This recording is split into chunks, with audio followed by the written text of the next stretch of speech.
Hello. Good evening.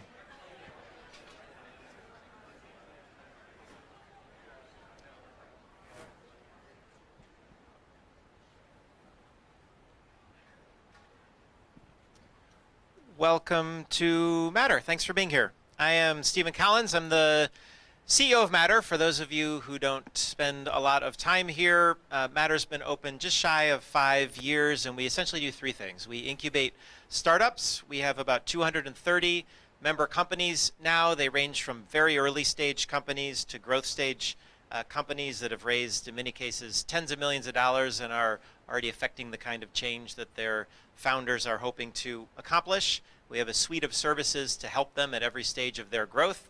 We also provide innovation services to large corporations in the healthcare arena, to health systems, to payers, to life sciences companies, and we help them innovate better. We have about 65 partners now across the country and around the world that we work with on a regular basis. And then third thing we do is we're really a community nexus. We bring together people. We are very strong believers in convening, so we bring together people who are passionate about healthcare, passionate about innovation in healthcare to have conversations like this one, which is part of a series we do called Tales from the Trenches, where we bring really interesting entrepreneurs who have a lot of stories from the creation of their companies up through where they are today and are here to share the stories with us and with our community. It's a series we co-produce with Paragon Biosciences and Jumpstart Ventures. And tonight's conversation, I think, will be particularly interesting for anyone who, like me, is particularly interested in the transition to value-based care.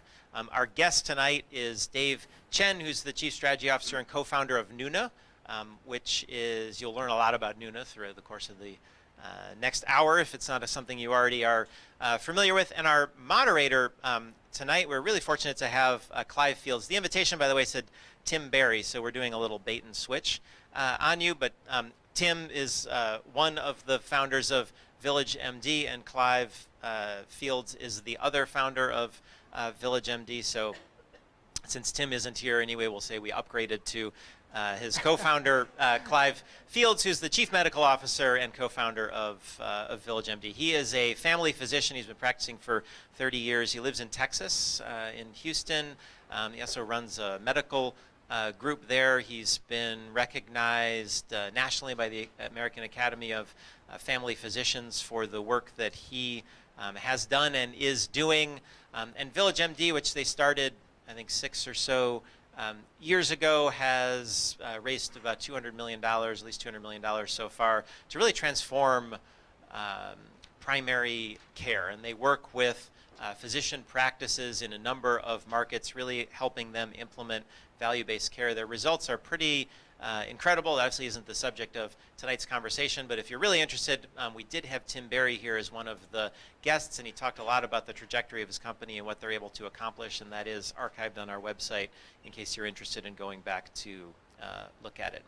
We use social QA for our questions, so Clive will have has an iPad.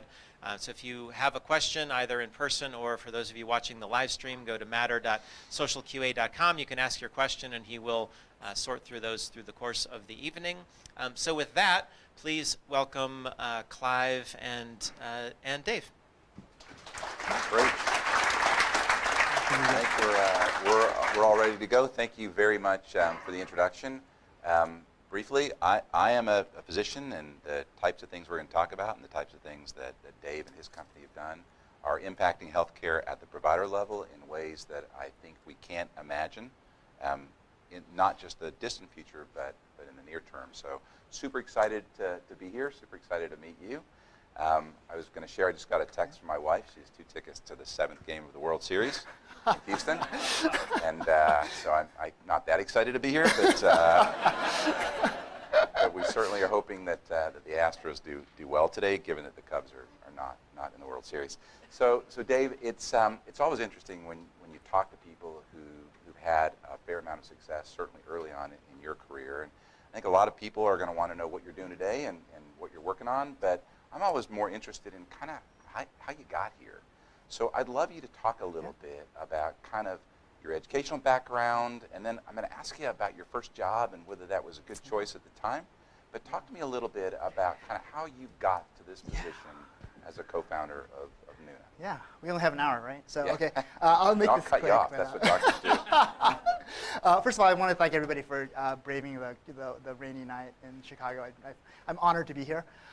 So my course in becoming an entrepreneur in healthcare are kind of two separate things, right? So I actually was always interested in starting a company. So I started my first company with my brother doing sales of cell phone cases that have been imported from China when I was about 16 years old.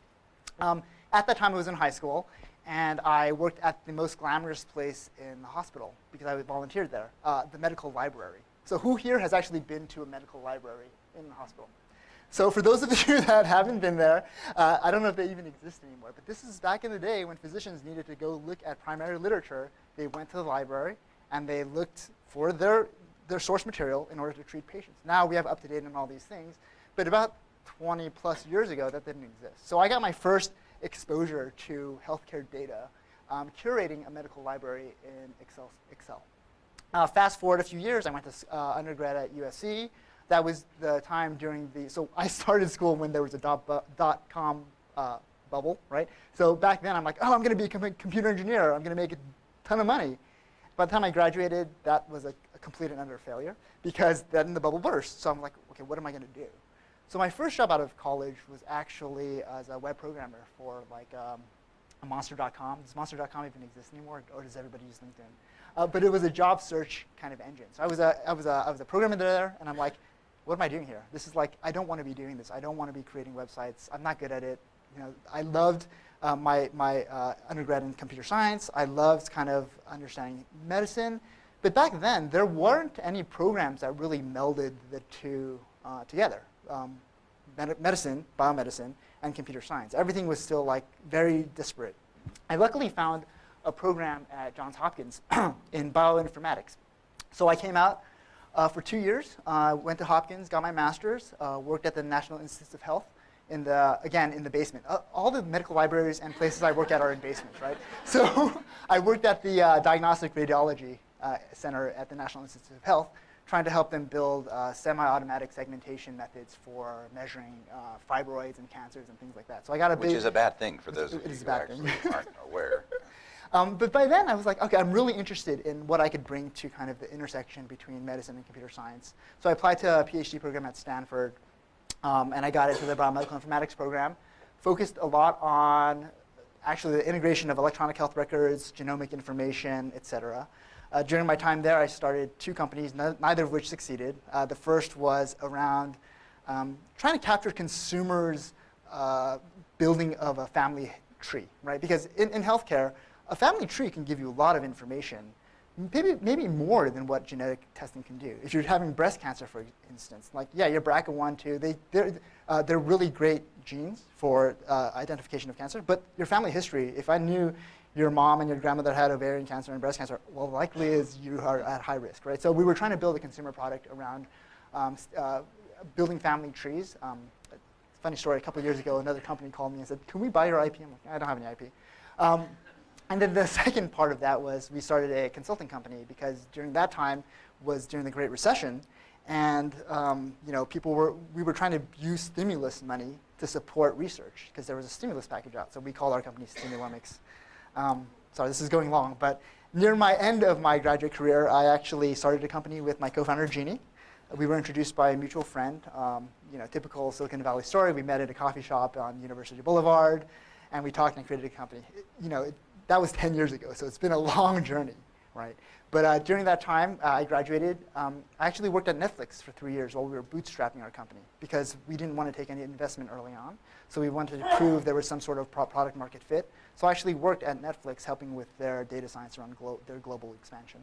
So that is somewhat of a story that you kind of went to school in Stanford, and you went to school at Hopkins in Baltimore, which I think is a suburb of Boston. And my question always is how do you get out of this echo chamber that you guys live in between Silicon Valley and Boston and the rest of us who live in the flyover states like Texas and Illinois? Yeah. Would love to kind of know how you think about those circles that you live in, and how much that actually influences not just your work, but the work of your colleagues. Yeah.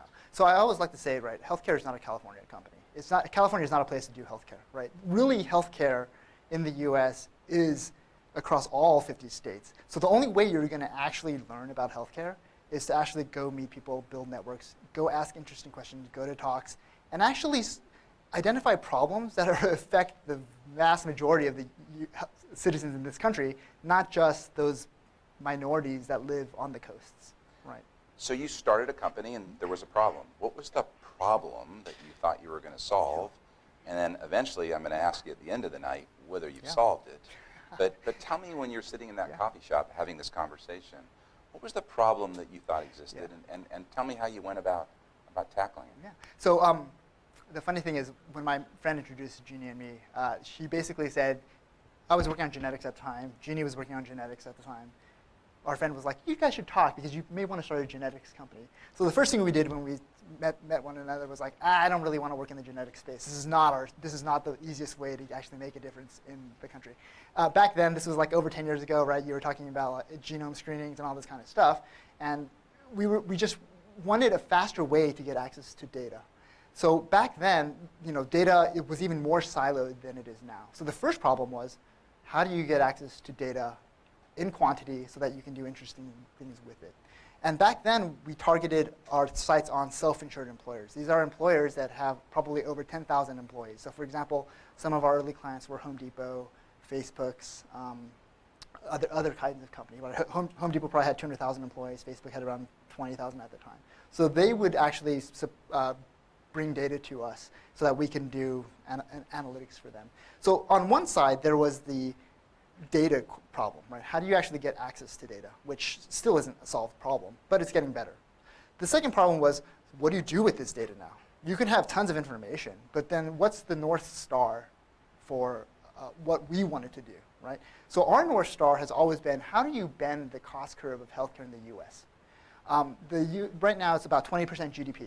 It's grown from 15%, 16% maybe 10 years ago to 20%. That is not sustainable, and it is actually harming the future generations of this country, right? Education, social issues. There's a bunch of things that money is being taken away from to fund healthcare. And we don't want to live in a world, and we don't want our children to live in a world where all of those other things are taken away just to fund their healthcare. So the goal for us has always been, how do you bend the cost curve?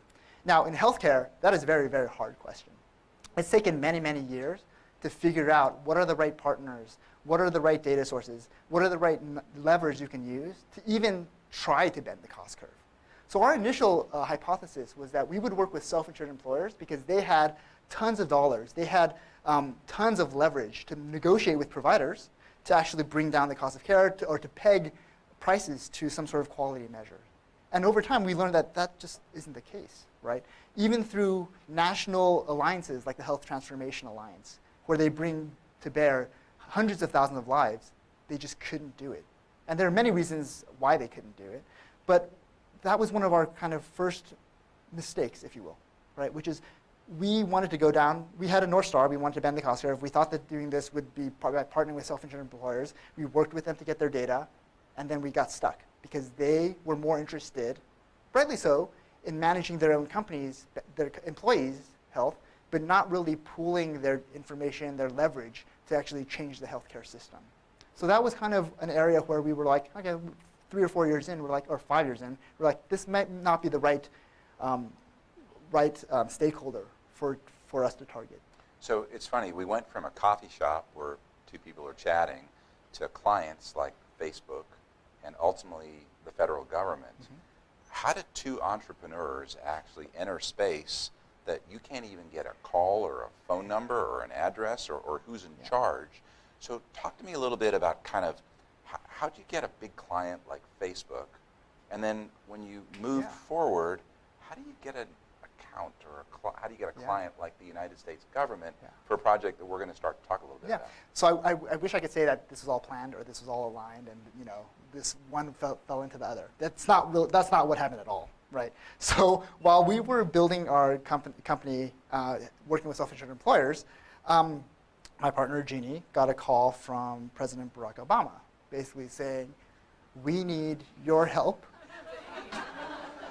And this was his old girlfriend, or like, I didn't get a call. So how did Jeannie get this call? Backing up a step, right? So this is a long story. So there was a guy, Mikey Dickerson. If you haven't met him, he's great. He was actually worked at some point on President Obama's campaign election, basically helping with the technical ability there, right? He came from Google.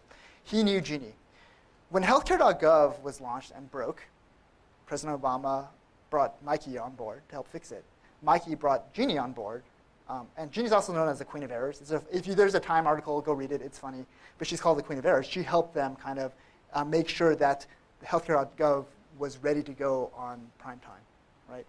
But that was a complete tangential thing for what we were doing as a company. So at that time, and this is how risky it was, right? Me and probably another 3 or 4 people had quit our jobs. So I was at Netflix, I quit it because we actually were able to actually have real clients that paid us. So we were working on this, but when the president calls and says, we need your help, what are we going to, we were like, Jeannie, go. The country kind of needs you to help. What are you going to do, right? And it was crazy, right? So she was flying back and forth weekly, trying to manage both things. I was basically taking over the work around the self-insured employers. She was helping fix healthcare.gov. Fast forward 6 months from there, healthcare.gov went live. People were enrolling, and she came back, right? But what happened next was interesting.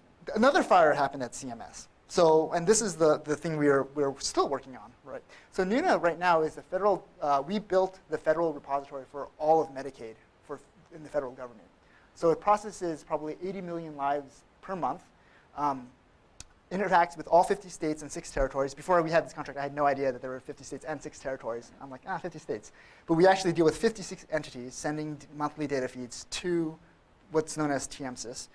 And that is used to drive policy in Medicaid. How do we get that contract from kind of her just helping with healthcare.gov? Well, someone knew that we were good, like Jeannie was good, right? So what happened was there was this contract for building of this federal warehouse that had already so the contract was 5 years in total length. 4 years of this had already elapsed without any product being launched, any test data being run. So there was 1 year left to build this thing, and the risk was if they didn't build it within that year, all 50 states and 6 territories would be like, we're done, because they've already invested hundreds of millions, if not billions of dollars into their own infrastructure to send data to the federal government. So what wound up happening was we heard about this, or someone from CMS reached out and were like, can you do this in a year? And we're like, yeah, it's just an engineering problem. It's not that big of a deal, right? I mean, technology is not that big of a deal. So we were like, yeah, we were 16 people at that time, and we were put on a vehicle, and we actually built the product. We grew from 16 to 60 over the course of 9 months and delivered it.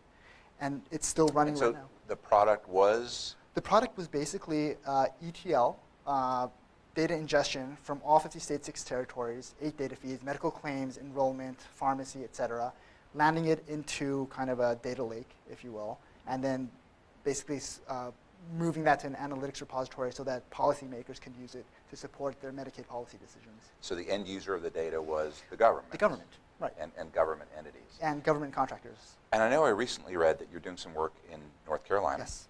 Yes. Which is a little bit different because you've now moved from the government space to the payer space. Mm-hmm. Talk a little bit about how that happens. Yeah. And I'd love you to kind of, for those in the room who are young and starting their own businesses, again, to talk about, and we cheated and talked a little bit about this, the value of relationships, which I know in our business is absolutely core. Yeah. So right now, we work both with the Blue Shield Blue Cross of North Carolina as a private payer, as well as with the Department of Health and Human Services in North Carolina that manages their Medicaid population of about 2.5 to 3 million lives. So how do we arrive at this place, right? Well, people that work at CMS that observed Nuna actually delivering went to North Carolina, right? So Patrick Conway, who was the head of Blue Shield Blue Cross North Carolina, came out of CMMI, the Centers for Medicaid and Medicare Innovation, and knew about the work that we did. And he went to Blue Shield Blue Cross North Carolina and started the Value-Based Payment Initiative there. Secretary Mandy Cohen was the chief operating officer of CMS and had heard, and knew about what Nuna was able to do, and basically needed help identifying what a data strategy would look like as they transition from a fee-for-service world to managed Medicaid, which is trying to better manage costs in the Medicaid population. So we didn't really have that tight relationships with them. They just knew Nuna's reputation, that we knew how to deliver, right? So we say what we do and we did what we said, which is, you don't, in the federal government is, I don't mean to be like, mean, but it's like, that's rare, right? At the end of the day, delivery in the federal government isn't made to have entities actually deliver really, really good product. It's just not how it works there, right? That's my personal opinion. So, so we delivered, and that credibility really led us down these paths of engagement with these leaders of the field. So it sounds like you're in a coffee shop. President Obama calls. You move to North Carolina, and you raise $90 million. So talk a little bit about... Sure. And there's some steps in between. Yeah. But tell me a little bit about your move from not just being a small entrepreneur, but to a much larger organization that requires the need for capital. Yeah. And how you made that decision, and how you arrived not just at the decision to raise capital, but how you chose the partner that you raised capital from. Yeah. So I mentioned we bootstrapped this company for 4 or 5 years, right? Because when you're looking for capital, at least in the beginning, it's always kind of a game, right? You want to have leverage. You're the partner that you want to invest in. You want to increase the valuation. It's the game. So we wanted to actually build a product, show that there was a market fit, actually sell clients, et cetera, right? And we did that. And then it became, and this is where it gets a little bit funny because Jeannie could tell the story way better than I could. But as we were going into fundraising is when Obama called, right? So we had already started initial conversations, and Obama called, and then Jeannie's like, "Peace, I got to go help fix healthcare.gov." And then the venture capitals people were like, "You're just making that up." Right? Who you can't. Because the president calls lots of people. Exactly. Right? So she's like, whatever. And then she just went off and we managed this. But upon doing her work there, she met a remarkable person in John Doerr. Right? So for those of you that don't know, John was the initial investors in Amazon, Google. So he is now the chair of Kleiner Perkins Caulfield Byers. And his passion for the big problems in energy, the environment, education, healthcare, really says a lot about him. But back in the day, we were looking for people who actually were able to open doors in the government space. Because in healthcare, if you don't work with the government, or if you don't work with these large payers, you're not really going to make massive change in the ecosystem. Because CMS manages probably at some point pays for about $1 trillion to spend a year and manages about 120, 130 million lives. Right? That's over a third of the country. If you don't work with them, you don't really significantly change healthcare. So we wanted to partner with someone who wasn't afraid of working with the government, but who actually can lean in and basically open doors and help us figure out how to best work with the federal government so that we don't get in a bad situation. And John and Kleiner were the fun for us. So I started this stream of questions by asking you the problem you're trying to solve. You said the problem was the need to bend the cost curve in the American healthcare system. How's that going? Well, the cost curve hasn't been bent yet, so we think that over the next few years, at least in the markets and partners we're at, we'll show decrease in costs of medical expense. Right? It's not going to affect the country on that scale yet, but I'm very kind of excited that over the next 2 or 3 years we'll start to see these savings come forward for at least the market. So hopefully the adoption after that will be broader. Right? But I do think this is one of those things where it takes time. There's no easy fix here, and it takes partnership with all the payers, all the providers, and at some point it will take partnership with the consumer as well. So one of the buzz terms in healthcare nowadays is social determinants of health. And these are things that may not be a disease state. It may be related to food insecurity or housing or transportation. And part of the challenge that we have as a provider group is actually accessing that information, because it's usually trapped in the narrative inside a medical record, but not really accessible on a claim. How are you thinking at Nuna about capturing and then delivering that data to somebody that can do something about it? Yeah, so that's a really great question, right? In our mind, right, the ecosystem of healthcare data doesn't revolve just around payers and providers. There are lots of data sources out there that can support information to support social determinants of health, risk adjustment, these other types of things. They just aren't in the most obvious places, right? So take your examples for food insecurity, SNAP, housing insecurity, women with children that have food needs, or even needs screening. Things like, do you smoke? Questions like that. Where do you get that information? Well, it just so happens that North Carolina, through their 1115 waiver, for those of you that don't know, that is really a request to the federal government saying, we have an interesting idea, will you pay for it?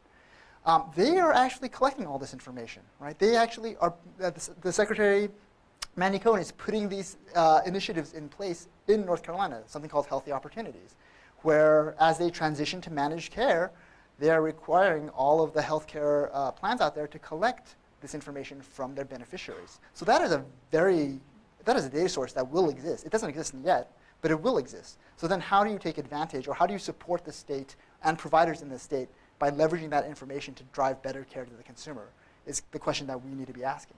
So social determinants of health is kind of a little bit of a narrow group of determinants now. And when you think about data, it can be used in positive ways and in negative ways.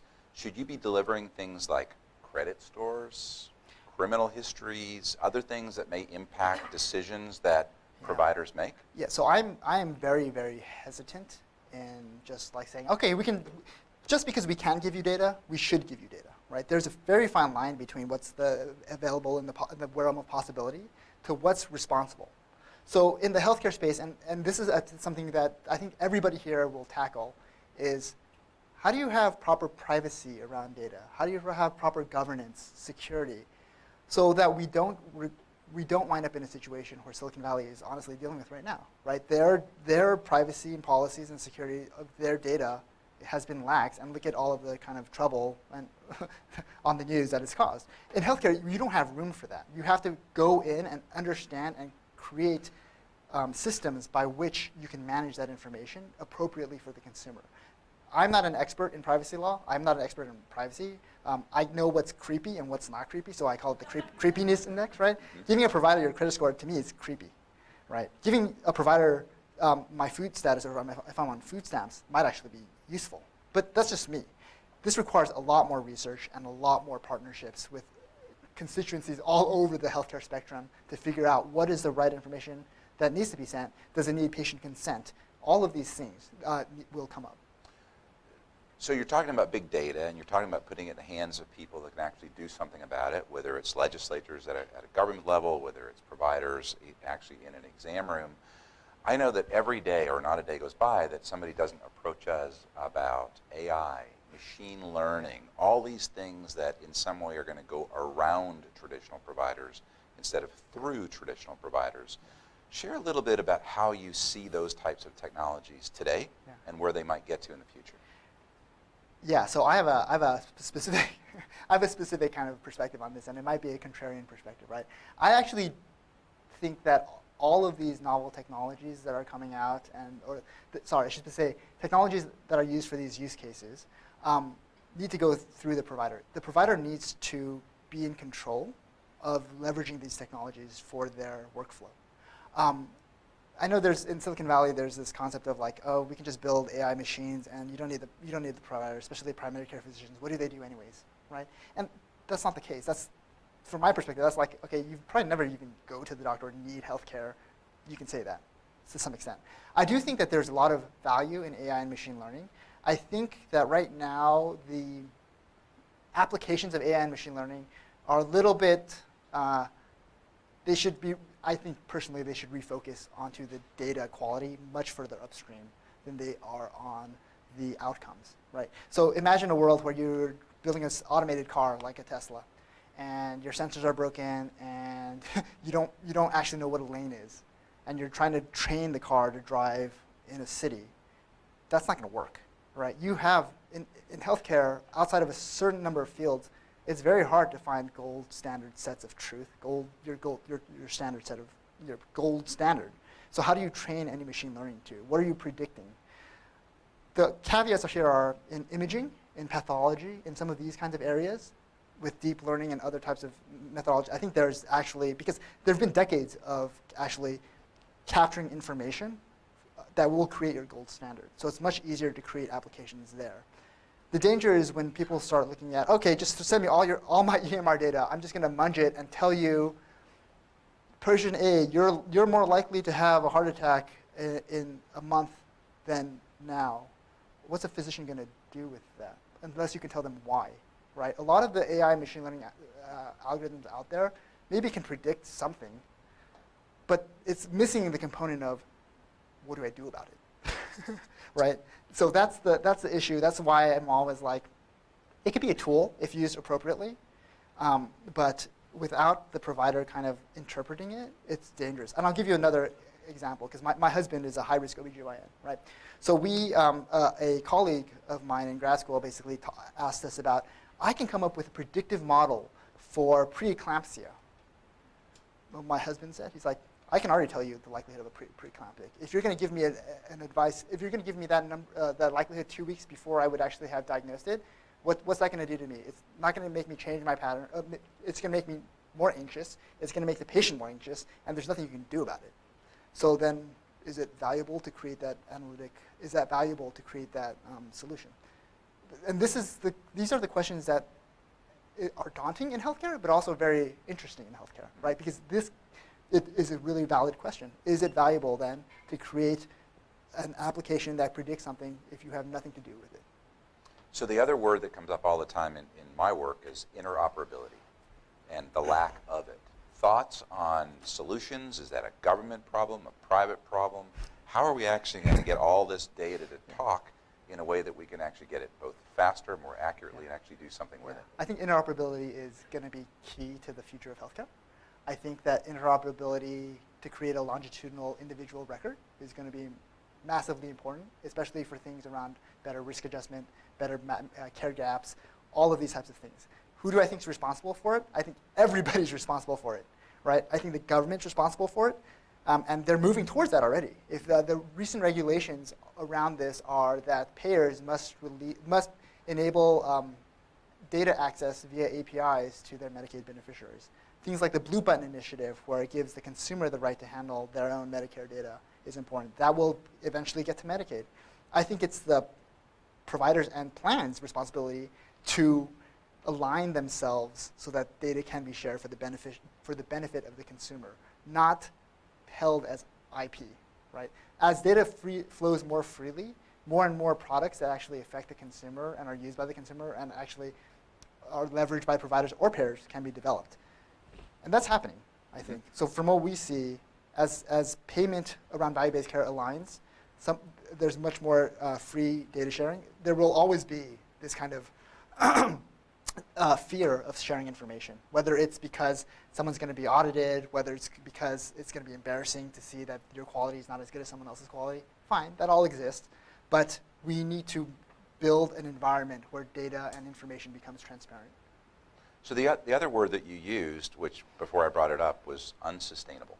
And I got to tell you, I've been practicing medicine for 30 years, and healthcare costs were unsustainable 30 years ago. And I'm pretty sure the system's not going to collapse in 2020, and probably not 2021.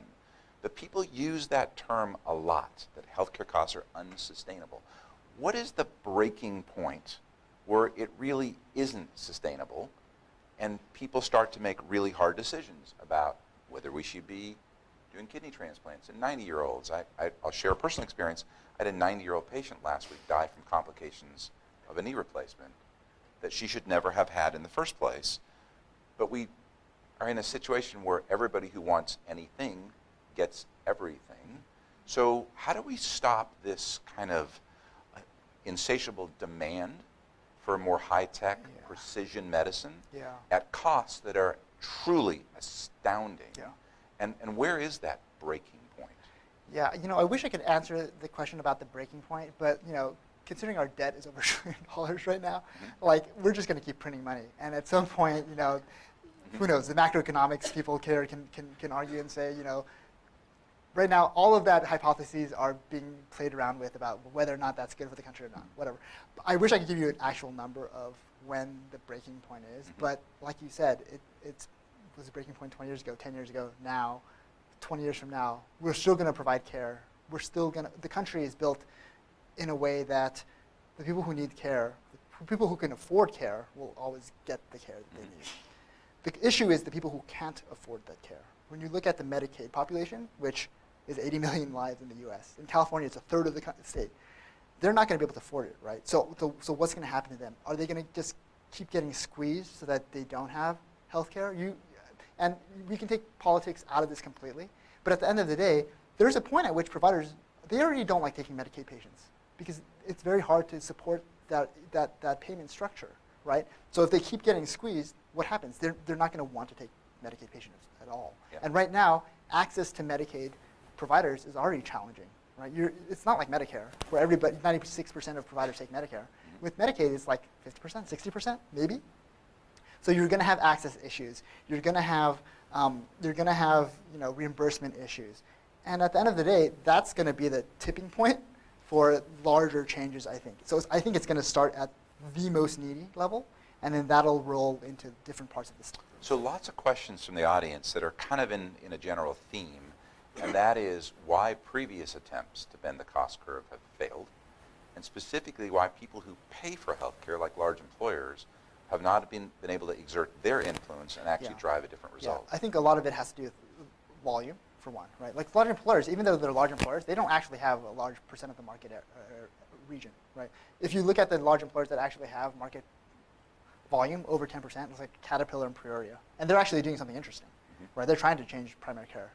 But when you look at things like Health Transformation Alliance, they I think had over a few million lives, but they were peanut butter spread across the US. So no specific region did they have volume to actually have conversations with providers, because the bulk of providers take Medicare, Medicaid, and from health plans, right? So why the self-insured employer might have like 5% of their, so they don't actually have that voice. Now, it'll be interesting to see what happens with the things that are coming up nowadays with Walmart, with Amazon, JP Morgan, Berkshire Hathaway, whatever they do, these are the next incarnations of these things. So another learning that we had was always build good relationships with your clients. So we worked with the self-insured market. We actually basically got out of that business, right? But in order to do that, it's not cut and run. We basically took a year and a half, and we're still running those clients down so that they actually have a good experience, so that when they move, they'll always think, oh yeah, Nuna was a great company. Because the next iteration will come when self-insured employers will start banding together when they can't afford it anymore to make these negotiations. And we want to be there to support that, right? We don't want to be there to support their general analytics, but what we do want to be is in a proper position to support their move to value-based care. So there's no shortage of data in healthcare. No. It's probably the biggest big data set that's out there.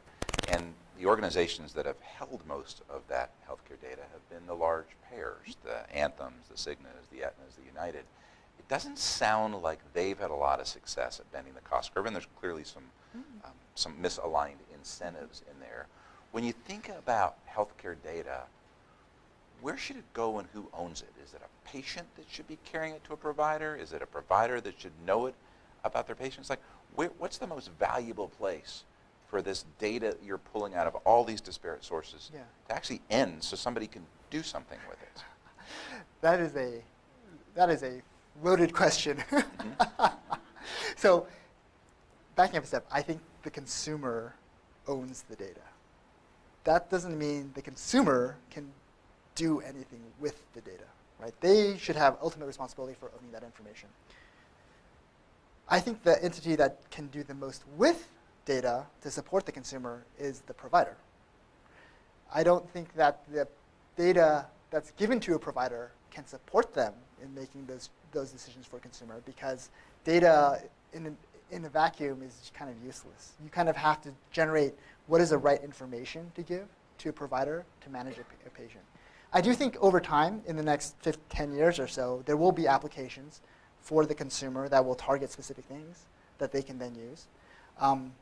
But in my mind, the real kind of nexus of care in the US are still the provider, right? Because the providers have the trust of the consumer. At the end of the day, that trust is so important because that's the only way a consumer is actually going to do anything. I mean, that's the only way they're going to do anything. If a provider tells me to do something, I'm going to go do it. If a health plan tells me to do something, most likely I'm not going to do it, right? So I do think that who owns the data versus who uses the data, I don't even think they should use it. I think they should derive information that's valuable and answer specific questions are separate things. So you're 100% right that when health plans actually try to engage patients, their engagement rate is around 2%. And they actually call that, Optum calls that success, if 2% of people actually pick up the phone, and that's the level of engagement. I know that on the provider side, our engagement rate when we do outbound calls for preventative screenings or quality measures is north of 50%. It's not 100%, but people will pick up the phone and actually respond to a nurse that calls from Dr. Field's office as opposed to Aetna. You know, the fourth buzzword, once you get kind of past interoperability and machine learning and AI, is value-based care. And that's a movement that appears to be apolitical. It appears to, it is on a road to that, whether we will all live long enough to see the success, we're not sure. But when you think about value-based care from a technology standpoint, how are you thinking that you actually contribute to this movement to value? Yeah. And talk a little bit about some of the successes that you might have seen in the delivery of data. Yeah, so when you think about value-based care and you think about how it's done nowadays, you're looking at Excel spreadsheets, right? Health plans use Excel spreadsheets to manage billions of dollars. I'm serious. You can go ask health plans. That's how they do this. So when you think about how do you get a provider to have confidence, and how do you get a payer to have confidence in these models and how payment should be distributed to providers, Excel is not going to cut it, right? So really there are a few different layers here. One is, first and foremost, is alignment that providers and payers are on the same side helping the consumer. That is not obvious to lots of markets.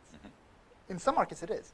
In some markets, they are seeing the future and they're saying, yes, we want to be on the same side of the table rather than on opposite sides of the table. So without kind of alignment that this is true, value-based care is not going to work, right? The federal government can do, you must do this and you shall do this, but it's still going to take its time, and that's what's happened in the past 10 years, right? It's taken so long to do this. But you have these institutions like Blue Cross North Carolina, Duke's, UNC, that are moving this way.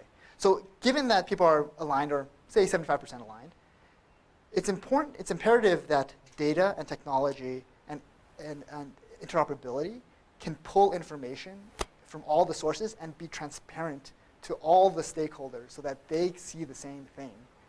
More often than not, if you run a data through one system and you run a data through a separate system and you compare your quality scores, they're different. Or you compare your utilization, they're different. That doesn't work in this kind of space. Everything has to be transparent.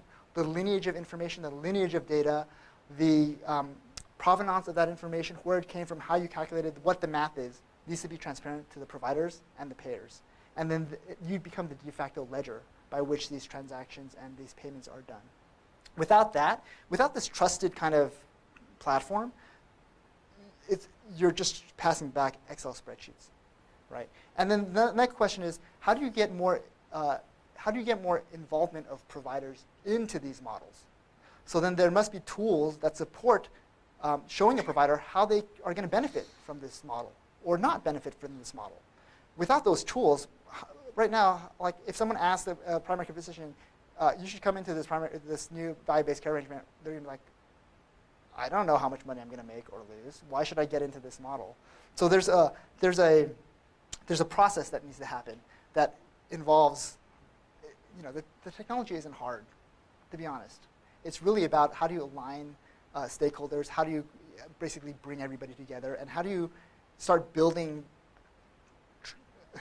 trust. I know it sounds funny, but how do you actually start building trust in an ecosystem that has no trust? Yeah, so the questions are kind of now going from kind of at a high level, and I want to bring it down, and somebody posed a really interesting question, and we wanted to actually talk a little bit about how this impacts actually the folks in this room who live in Illinois. This city is kind of in trouble. I spent a lot of time in Chicago, and I thought about maybe buying an apartment in Chicago, and then I thought, who wants to be a landowner in the city of Chicago? Because when the bill comes due, it's going to be really, really ugly. And when we talk about unsustainability, the federal government can print money. The state of Illinois can't print money. I'm not sure if everyone in the room realizes, and you can lean on your North Carolina experience, exactly what the Medicaid spend is doing to state budgets across the country. And I'll share one fact, that in 13 states now, the Medicaid budget is higher than the education budget. And that's a scary thing, when we're actually spending more to take care of our sick than actually to educate our young. Obviously, both of those things need to be done. But share with this audience kind of the real crisis point in the Medicaid spend and how it impacts the states differently than the national government, because there is no Illinois dollars. I mean, maybe they'll print some, I'm not sure. I don't think so. But talk a little bit, bring that to life, kind of what's going on at the state level. So right now, North Carolina doesn't have a budget passed. They don't, right? And because we do that in Texas a lot, too. That works really well. And the budget, and the impasse in the budget is Medicaid expansion as part of it, right? So I'm not going to speak politically on my agreements or not agreements here, right? But really what it comes down to is the governor is on one side of the fence for Medicaid expansion. The legislature is not. Medicaid expansion will cost a lot of money. And there are other things, of course, in these conversations, but that is one big stumbling block when it comes to Medicaid expansion in the state of North Carolina. They haven't expanded Medicaid yet.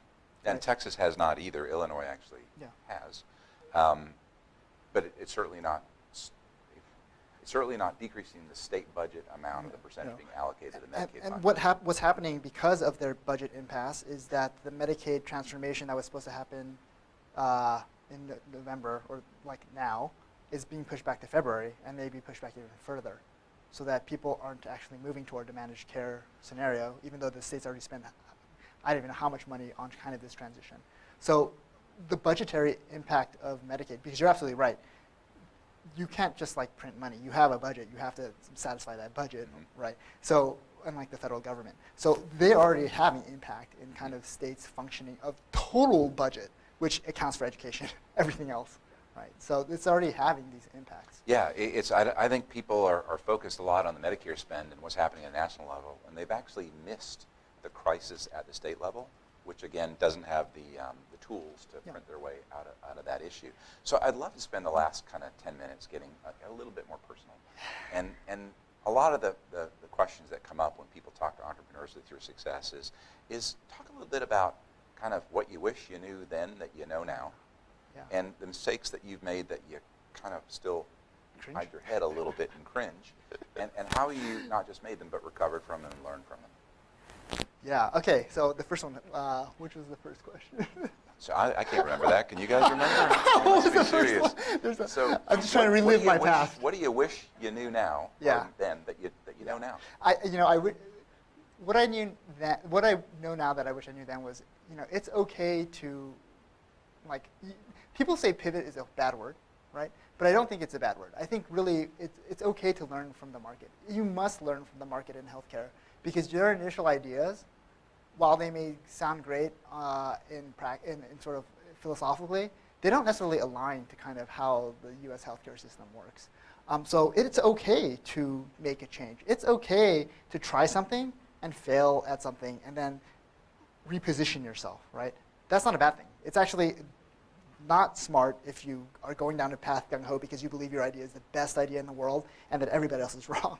That doesn't work, right? So, back in the day, it was a lot more kind of like, oh, this is like tearing my soul apart that we had to do this. But at the end of the day, we are better for it, right? And I think eventually the country will be better for it. So that's probably one of the things that it's okay to change. It's okay to evolve. It's okay to fail. Just do it with, again, you have to maintain relationships in the healthcare space. Don't do it in a way that damages those relationships, because this space is very, very small. You can tell the story about you met Jeannie Yeah, I was at a dinner in Las Vegas at a health conference on Sunday and actually sat down beside 12 people. 6,000 people at the conference, 12 invited to dinner, and I sat beside Dave's partner, completely unknown. So yeah, you talk about a small world. Yeah. And best piece of advice you got as a young entrepreneur that still rings true today? Best piece of advice. So, best piece of advice is, you want to, in healthcare, you need to raise money. Like, I'm just going to be flat out, right? Like, you know, there's always, Silicon Valley and stuff, you're right, you argue about, you want to have a fair valuation, and you want to raise money, and you want everybody aligned. You don't want to play these games, in my mind. Like, you don't want to play these games about, like, overvaluing, undervaluing. You want to value appropriately. You want to be honest with everything, and you want to raise significant capital. Because in healthcare, it's not like you can just build a consumer app on your phone, launch it, rinse, repeat, et cetera, and it's easy. It's actually a lot of overhead in healthcare. It's a difficult industry. And you need that money because your first idea is not going to be your final idea. Right. So most entrepreneurs at your stage, they're looking for people to learn from. Many of those people are represented on their boards. First board member that you and Jeannie thought about asking, and do you get a yes or a no? So, like, John is on our board. He doesn't count because he wrote a check, so that doesn't. So I can't get into the board dynamics right now. Okay. But us three have been the board for the vast majority of the company. So you're still, the three of you are the extent That of might, kind of where the leadership is, yeah, both inside and outside. But that may change soon. Got it. Well, we'll keep an eye on the Yeah, local yeah. press Yeah. for that. But the thing we always think about when adding a board member is, what value can they provide, right? Relationship value, intellectual value, these types of things. So it's very important to have a board member that is aligned with your mission, and that also is can open doors. And so you mentioned John Doerr. You wrote a book recently, talked a little bit about OKRs. Yeah. And using them inside your company. Yeah, yeah. It's a journey. Yeah, yeah, that is true. You shared with me that you have a 2-year-old at home expecting a second child. I do, yes. How does your experience as a parent kind of impact the way that you grow a family, grow a business? Yeah. Because I can assure you that the parenting, given that I have 3 that are a little older, is really, really harder. Yeah, you know, my husband and I have a 2-year-old daughter. She's great. We just went to Copenhagen. I would suggest anybody ever fly that far with a 2-year-old. It's kind of nuts. But a child puts a lot of things in perspective, right? Before our daughter Alma, you know, I would run myself ragged, and there was a point in my career where it was like I had like chronic back pain and things like that, and that's not a good place to be in. Really, from a stress level, from a mental level, from a productivity level, all of this kind of stuff, right? And having Alma is like, okay, all of this stuff, you know, will happen. I'll do a good job, but really the focus is on ensuring that, you know, she grows up in a healthy environment, and as such, you know, I need to live a more healthy environment, right? So I traveled a lot this year, but for example, tonight I flew in this morning. I'm flying out tonight because I want to see my daughter tomorrow.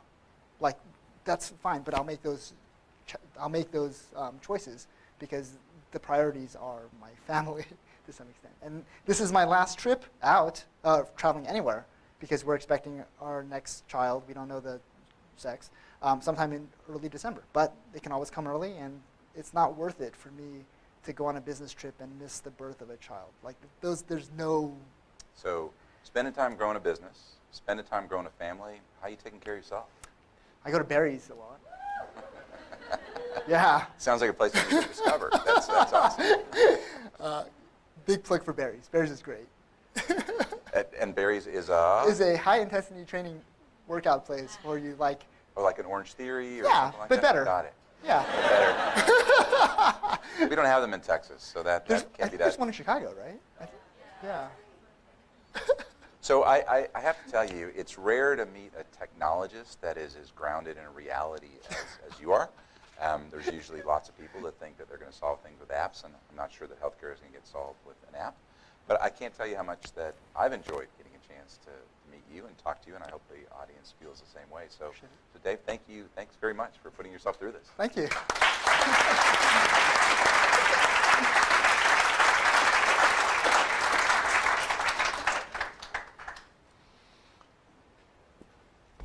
Cool.